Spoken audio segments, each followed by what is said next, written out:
This podcast is sponsored by nobody. Hey dudes, welcome to Splat from the Past, the only 80s themed horror sci-fi show where things can get totally radical. Now today I will be welcoming Bobbie Steinbach. She is a Boston-based theater actress and on-camera actress as well. She was in the 1985 underrated cult classic Beginner's Luck, celebrating its 40th anniversary. She'll be my third guest from it. And she has had just a distinguished career in theater. She even is a founding member of the Shakespeare Company, the Actors Shakespeare Project. And it's going to be great to have her on today. I cannot wait. She's been in so many plays, a lot of plays based off of Burt Lancaster movies, I noticed. Sorry, Wrong Number, The Rose Tattoo, and even It's a Wonderful Life, which is Jimmy Stewart, of course. And it's going to be great talking Boston theater. She's good friends with another guest of mine, Paula Plum, who was on several weeks back. And it's going to be a great talk. This is the first show back in a week. My Monday guest had to reschedule on me, but here we are today. Also, go to past guest Leslie Hoffman's Instagram page, _Leslie_Hoffman, for horror convention updates. Also, rest in peace, Tony Roberts. The guy did literally 23 Broadway plays and did over 40 or 50 films. You know, he played Rob in my favorite romantic comedy of all time, Annie Hall. What a sad, sad loss. Rest in peace, Max. So yeah, here is my interview with Bobbie Steinbach.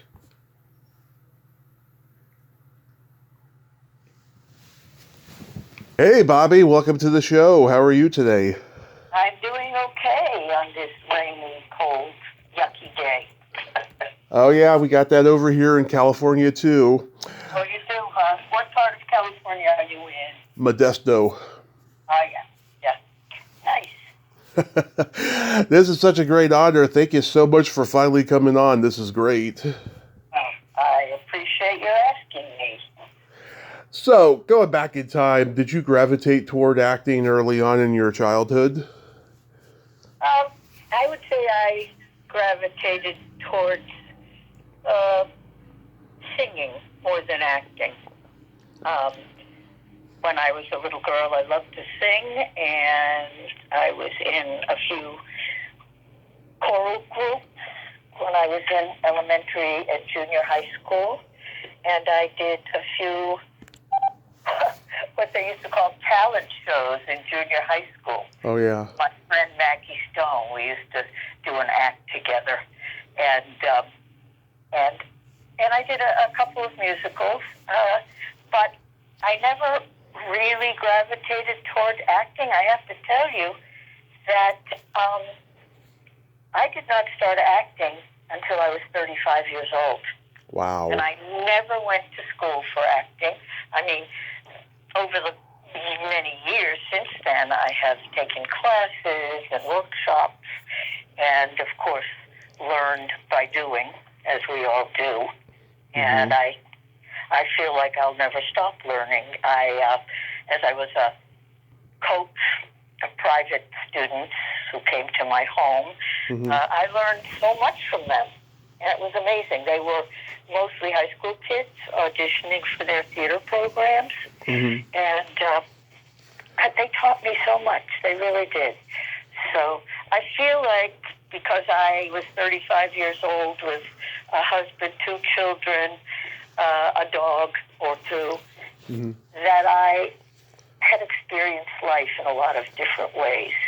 And so I just walked into it. It's a kind of a fun story if you want to hear it. Absolutely.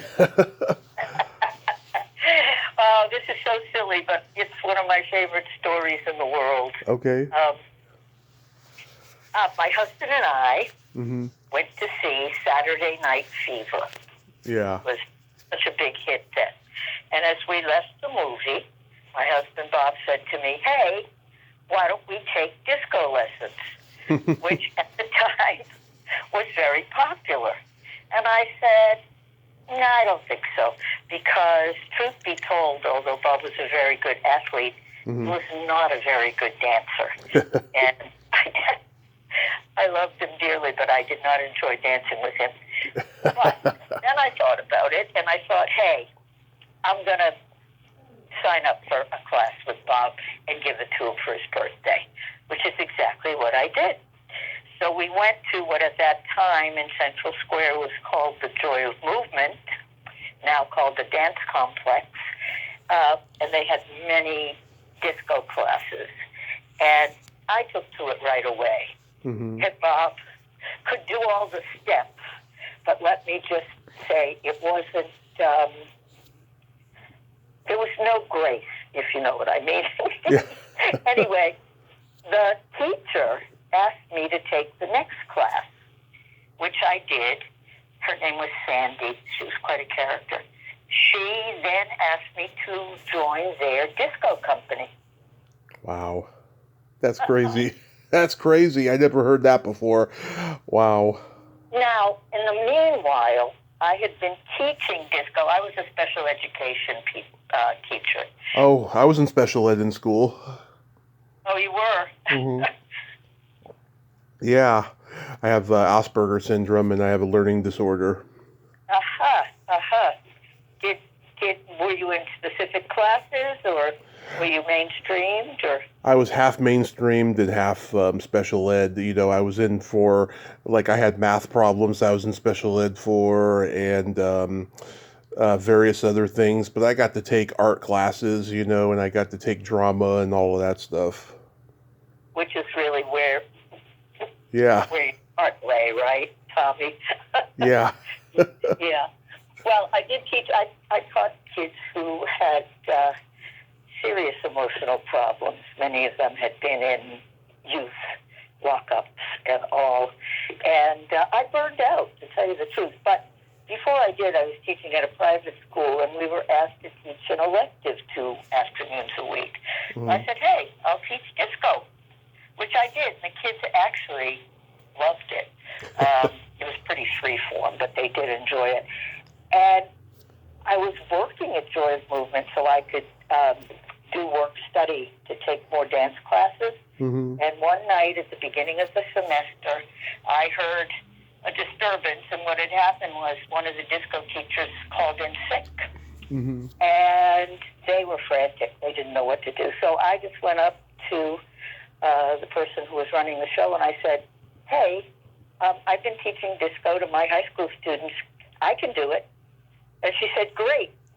And I ended up teaching 3 classes that night, and they observed me, and they hired me. Nice. It was crazy. It was so crazy. Anyway, I became a faculty member there, and they had a newsletter, and there was an audition notice for a children's dance theater company called Loon and Heron Theater. And I said, hey, what the heck? I always wanted to act. I always wanted to try it. So I went and auditioned. Long story short, they cast me as the lead in their next show, and they invited me to be a member of the company. So I ran their education program, and I was a company member, and I was with them for 5 years, and it was wonderful. It was really where my heart had always been, and I kind of knew that, but, you know, life. There were other things going on. But by that time, my kids were in school, and we had like a 9 to 3 day of rehearsals and devising, and it was a wonderful experience. And that's what started me off, 35 years old. Wow. I have heard stories about people getting into acting later in life, but none like that. That is unique. It's kind of silly when I look back on it. You know, I had a partner named Robbie, and he was just about 2 inches taller than me. I'm very short. And he could lift me over his head. I was a lot thinner then. And we used to go dancing a couple times a week at night. You know, my husband was all for it. And we would close the place down And people would stand in a circle and watch us, because a lot of people who went there were not dancers. They just went there for fun, and we were rehearsing, if you will. Mm-hmm. So Wow. that's how all of that started. Are you born and raised in Boston? I am just outside of Boston, in Brookline and then Newton. And you grew up in a Jewish family? I did. We were, not very observant, more cultural than anything. I did go to a Jewish camp, though, Camp Tevye, where I honed my talent show skills. So you weren't bar mitzvahed or anything? No, nothing like that. Nope. I see. Nope. I mean, I did get married, and I always wonder why Bob, my husband, and I married in a synagogue, because he wasn't religious. He was even less observant than I was. And, I remember one of my kids saying to me, Mom, why don't we, celebrate the holidays together? And, I said, honey, if you want to do that, why don't you start the tradition? Mm-hmm. We're grown up. So we actually have had some Passovers together, and we used to celebrate sort of a Hanukkah Christmas thing. How about you? No, I'm Catholic, the good kind, and You're a good kind. and I had a very weird upbringing with that and stuff. It's a religion with a lot of rules and a lot of stuff that you look back later and go, oh my God, I can't believe they teach kids that. Yeah.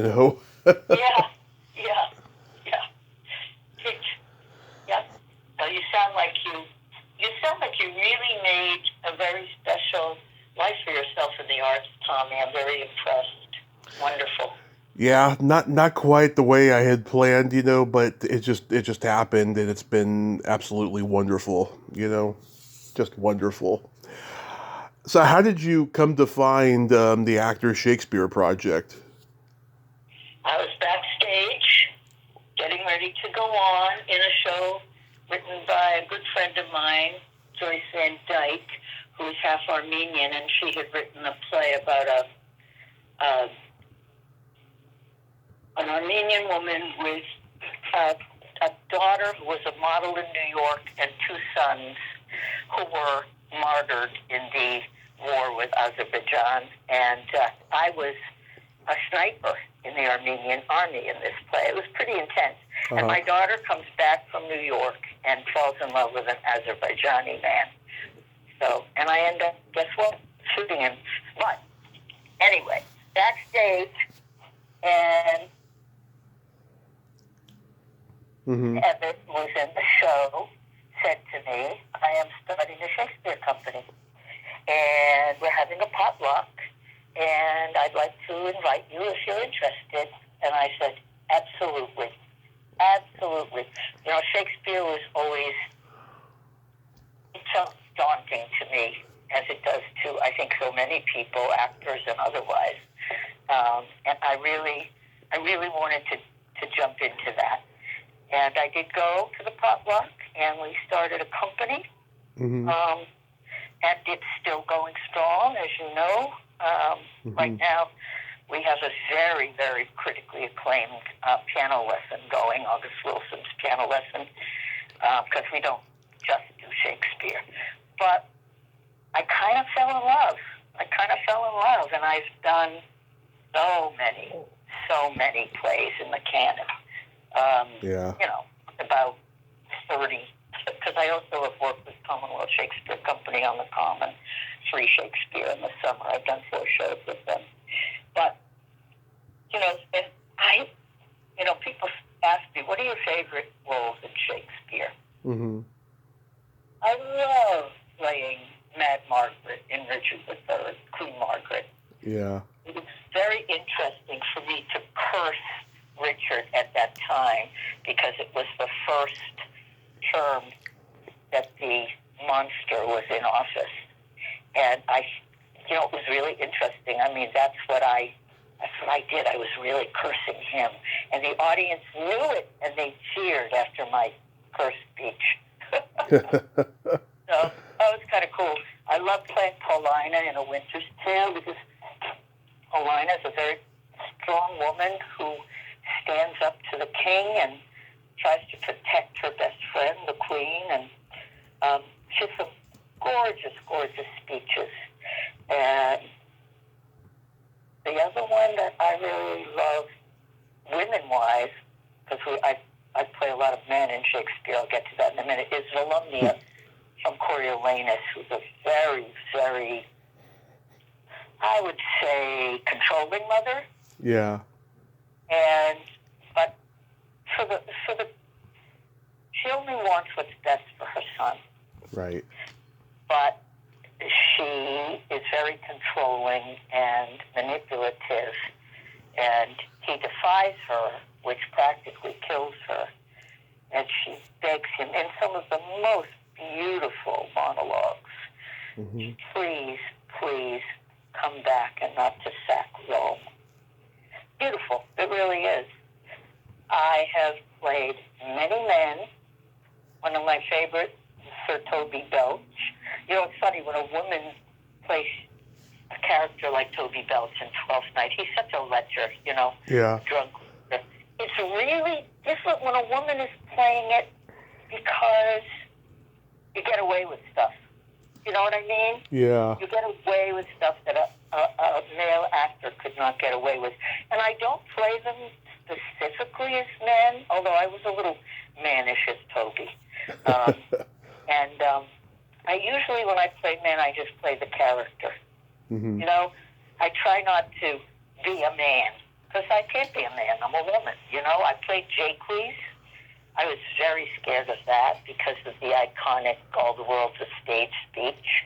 But I had a tremendous amount of help from artistic director Christopher Edwards. And I just loved that play, As You Like It. So beautiful, so full of love and magic. I played Cassius, which was thrilling. I mean, come on, Julius Caesar, Cassius. Yeah. I played Dogberry, which was silly and fun, and a couple of kings.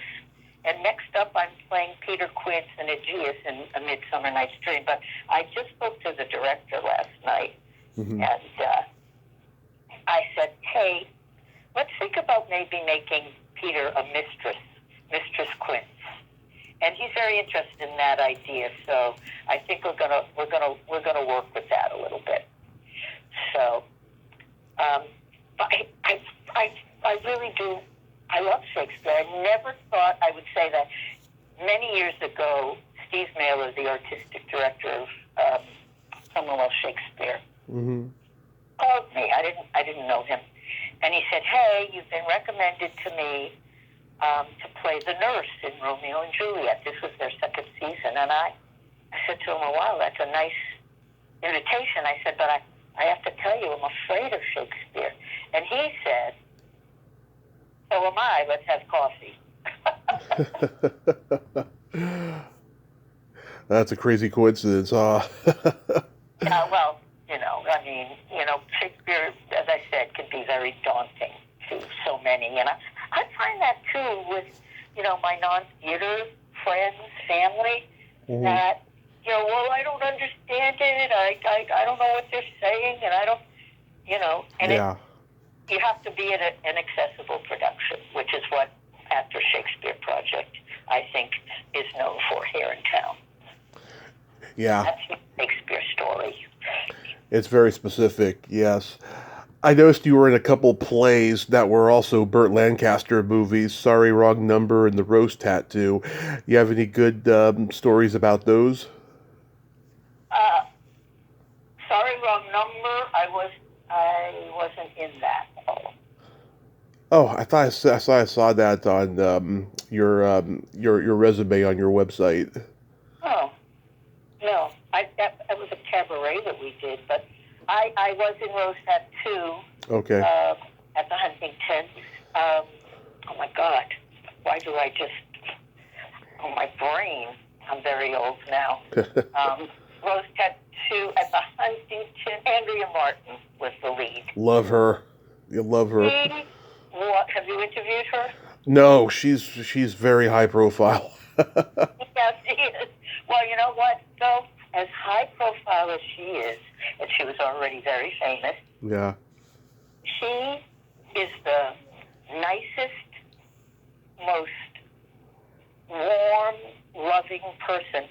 And I had a big luncheon for the cast and the, at the time, Nicky Martin and Chris Weigel, the head honchos at Huntington, at my house. And it was about a 6-mile bike ride from downtown Boston. And Andrea rode her bike.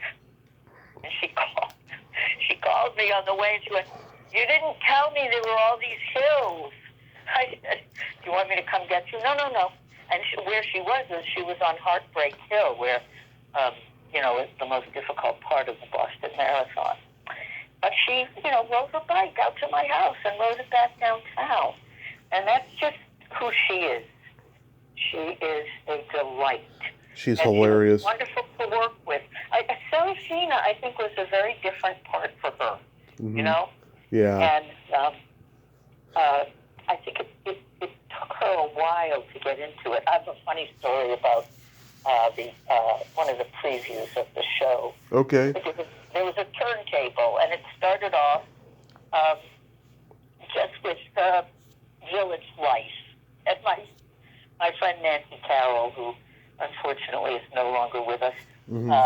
had a goat, a real goat. Mm-hmm. She led around, and we walked around the perimeter of this turntable. And as we walked around it to exit, it's supposed to move and reveal Serafina, Andrea, in her house. Mm-hmm. And out of the corner of her mouth, Nancy said to me, "It's not moving." It was stuck. And they had to stop the show, and they had to get 6 very strong people, stagehands, and whoever else they could find to move the turntable. And for a few nights after that, there were always people ready to do that. They did fix it. Mm-hmm. That was like the second or third preview. But it's a good thing we found out that. And that was just a delightful show. I played one of her gossipy neighbors. And I had such a good time. That's a great place to work. And I noticed you did a musical, Nonsense. Oh my God, yes. For 3 years. Wow, 3 years.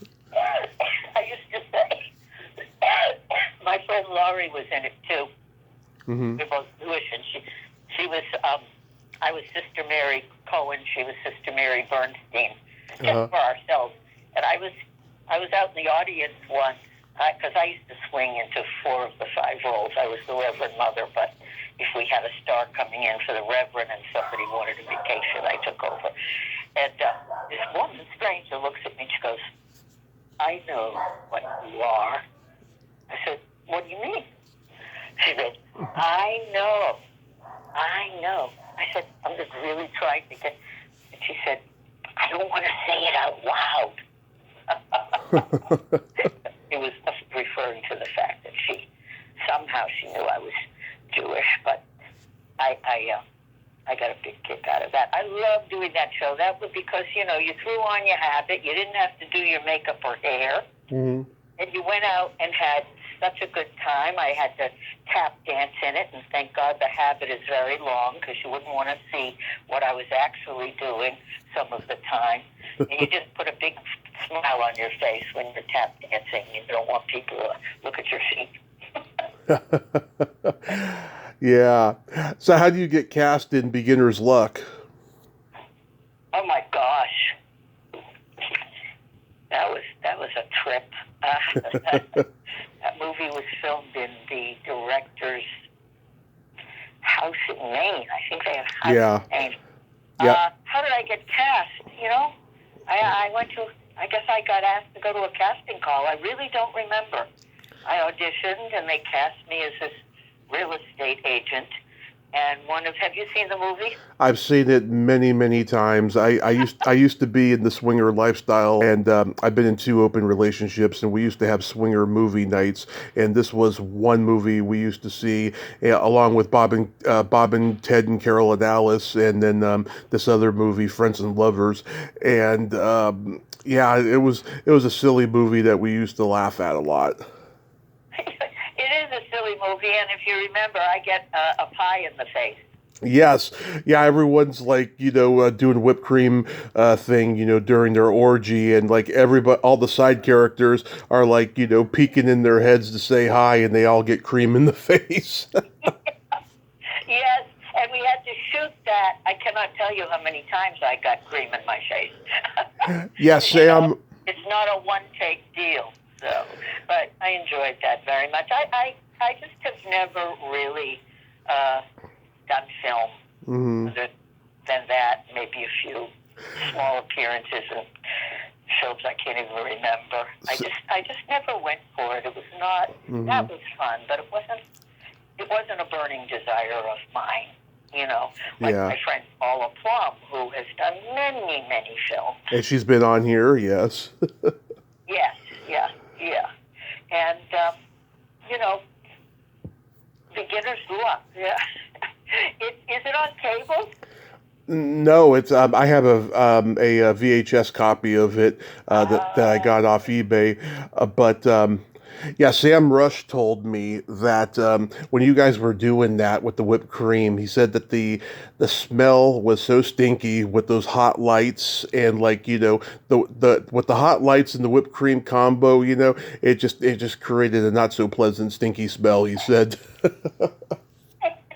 I think I blocked that out, Tommy. I blocked it out. Yeah. Well, I did another movie. God, what was the name of it? The Autumn Heart.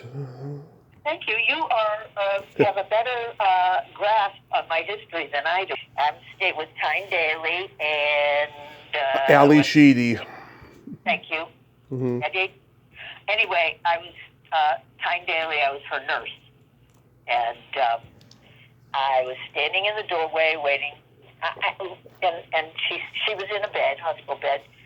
And I was waiting for the setup. And she looked at me and she went, "You look like you're nervous." She said, "Come here. Come here." Gestured me over to the bed. And we chatted. She was really, really great. I really enjoyed her. Two very talented. The other movie, The Autumn Heart, directed by Steve Mailer, the artistic director of Commonwealth Shakespeare. And that's how I got that job. Yeah, two very talented, deservedly so icons.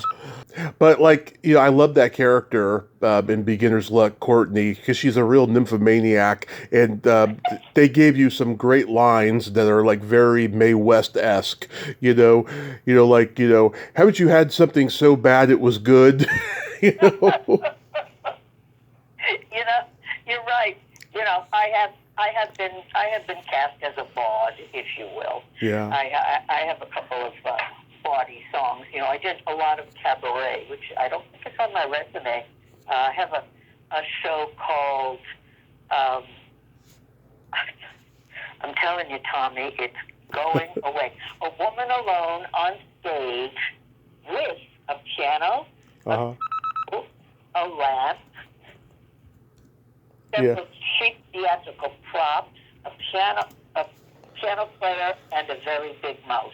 Yeah, love it. Yeah, I did it at Club Cafe many, many times in different iterations, and I had characters. I have a character who's very close to my heart. She is Miss Steinbach, as she calls her. Yeah. Miss Steinbach. Sometimes she calls her Miss Steinbitch. She's her dresser. But Hurricane Cohen used to be a stripper going by the name of Hurricane Cohen, the amazing anatomical anomaly of the 20th century. Oh my God! Yeah, what's fun? A ratty old boa, a leopard hat I had a pink plastic purse. Yeah. It was quite a character. And for her, I wrote the song the 8 days of Hanukkah. Would you Love like it. to hear it? Oh, yeah. Go ahead. On the first day of Hanukkah, my true love gave to me a zircon as big as a tree. On the second day of Hanukkah, my true love gave to me. What's the next one in the real song? 2 latex gloves and a zircon as big as a tree. And it goes on. 5 onion rings, 4 colanders, 3 French breads, 2 latex gloves, and a zircon as big as a tree. And we had all the props in a show called Holidays, Z-E, colon, a Christian, a Jew, and a ho-ho-homo too. And I did that show with my dear friends Robert Saoud and Kathy St. George, both of whom are wonderful, wonderful actors and singers. And we did that show late night at the Lyric Stage Company. I think it was 3 years. And we had a skit called Whatever Happened to Jane's Christmas. Love it. And we had Ethel Merman, Bob does a great Ethel Merman, and we had her holiday show. And Kathy, who does is unbelievable as Judy Garland. She's done a couple of one-woman shows. And I was Katharine Hepburn. Oh, I love it. Hysterical. Big hit. So, yeah, I've done a lot of cabaret, Club Cabaret, where, I got to do not just be funny, but I got to be, sing some serious stuff, too. And it was my dear friend Ron Roy was my piano player, music director, and he was so much fun. I mean, he would really take part in the show, and we had a wonderful time.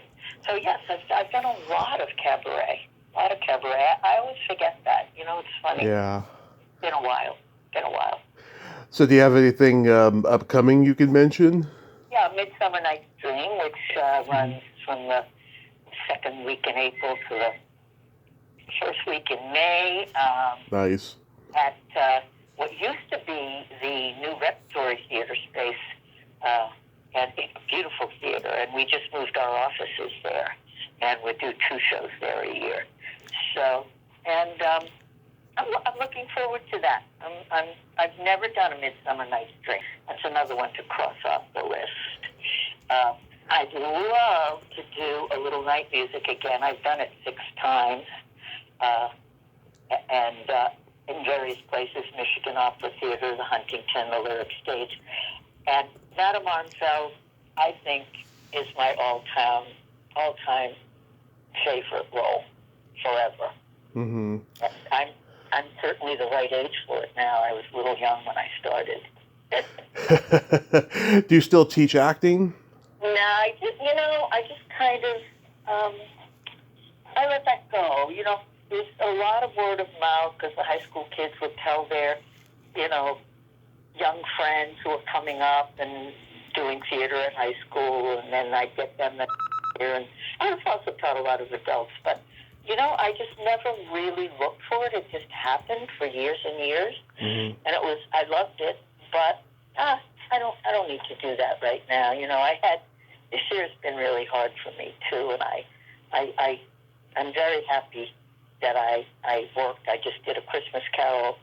Love it. At a beautiful downtown theater with Commonwealth Shakespeare. I played Marley, and I now have a cat named Marley. But my husband passed away 8 months ago. Yeah, I'm so sorry about that. That's awful. 8 months ago today, actually. And I miss him. I really miss him. But I feel his presence. I write to him every night. I talk to him when I'm in rehearsal. And tell him about my days and evenings and write him poems and songs, so he's very present in my life. And very fortunately, Tommy, my family and were unbelievably supportive and loving. We had a celebration of his life in October 150 people, and I had many of my friends sing and many recite poems, and just the family, we all either sang or spoke or both. So it was very healing, very, very healing. Oh, And, that's good. I'm doing okay, and working is really helpful. It's a great distraction, Yeah. Oh, that's wonderful that you're getting through it, and all of that. Theater people love dirty jokes. Would you like to hear some dirty jokes? Absolutely. Okay. What do you call a boy that doesn't masturbate? I don't know. A liar. Love